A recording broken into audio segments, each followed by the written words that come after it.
কোনোদিন শুনেছেন কি জীবদ্দশায় মানব সমাজে অমরত্বের রথে চড়ে জ্যোতি কিরণের মানব সমুদ্রের ছটায় এগিয়ে চলেছে এক সমাজসেবী নব্য মানবতার কল্যাণকর রথে মানুষের সাথে মানুষের পাশে এমন এক নক্ষত্র পূর্ব বর্ধমান জেলায় কাটোয়ার জাজি গ্রামে দেখা গেল, যার শুভ জন্মদিন মানব সমুদ্রের ঢেউ আছড়ে পড়ল।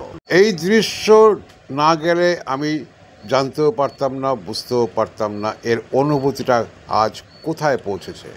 কলকাতা থেকে বীরভূম, বীরভূম থেকে পূর্ব বর্ধমান, নদিয়া এবং মুর্শিদাবাদ জেলায় মন্দির, মসজিদ, মাদ্রাসা থেকে শুরু করে অসহায় মানুষের পাশে দাঁড়িয়েছেন শুধু তার কাছে বার্তাটা আসার অপেক্ষায়। তার নিজ ব্যবসায় লভ্যাংশের অধিকাংশই ব্যয় হয় মানুষের পাশে থেকে মানুষের পাশে দাঁড়ানোর। সেই সঙ্গে বিভিন্ন স্বেচ্ছাসেবী প্রতিষ্ঠানগুলির স্কুলই হোক, মন্দির মসজিদই বা হোক, সেখানে তার অনুদান পৌঁছে গেছে। 2016 থেকে এই মানব কল্যাণকর রথ এগিয়ে চলেছে। সবারই হচ্ছে কাটোয়া নিবাসী অমর চাঁদ কুণ্ডু। তারই জন্মদিন, হাজার হাজার মানুষের সমাগমে সারাদিনব্যাপী সাংস্কৃতিক অনুষ্ঠান, রক্তদান শিবির, যেখানে রক্তদাতাগণই ছিলেন 2500। এ এক অভূতপূর্ব দৃশ্য। এছাড়াও তার সহধর্মিণী যোগ্য সহচর হয়ে অমরচাঁদ কুণ্ডুর সম্পাদনায় আপনারা দেখছেন ইএনসি নিউজ বাংলা চ্যানেল থেকে জন্মদিনে উপহার হিসাবে রক্তদাতাদের পাশাপাশি সুস্থ, সুন্দর, মননশীল পত্রিকাও প্রকাশ হল। রামকৃষ্ণ মিশন থেকে শুরু করে বিভিন্ন আশ্রম থেকে মহারাজ সন্ন্যাসীরা উপস্থিত ছিলেন। উল্লেখ্য, এই জন্মদিনের মঞ্চ থেকে আর্থিক দিয়ে দুর্বল ব্যক্তিদের অনুদানও দেওয়া হয়। নিজের তৈরি পরিচালিত বিএড কলেজগুলোর ছাত্রছাত্রী, শিক্ষকদের সম্মান প্রদান করা হয়। সবারই আহারের ব্যবস্থা ছিল। প্রতিটা আহারের ব্যাচে 600 জন করে বসতে পারে এমন সুব্যবস্থা ছিল। আমরা একটু অন্যরকম দু চোখ দিয়ে দেখি। পত্রিকার মোড়ক উন্মোচন হচ্ছে। লেখকরা এবং ঘোষণা করেছেন প্রতিটি হরিবাসর এবং প্রতিটি গ্রাম থেকে একটি করে সৌজন্য কপি আপনারা পাবেন। সেই পত্রিকা আপনারা সংগ্রহ করে নেবেন কাউন্টার থেকে। পত্রিকা প্রকাশ হচ্ছে অমর জ্যোতি পত্রিকা। একসাথে জোরে করতালে ধরে হোক। প্রত্যেক গ্রাম পিছু হরিবাসরীতে একটি করে পত্রিকা পাবে। আর যারা লিখেছেন, লেখক লেখিকা কবিতা প্রবন্ধ দিয়েছেন, তাদের জন্য বরাদ্দ আছে।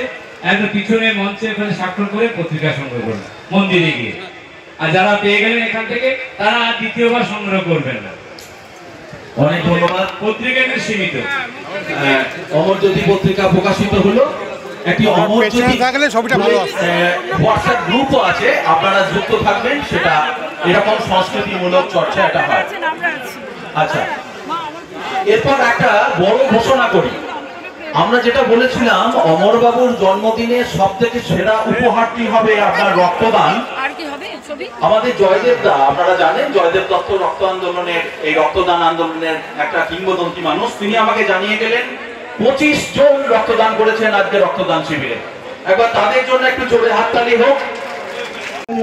আপনার নাম? আমার নাম দেবদাস সিনহা। অমরবাবুর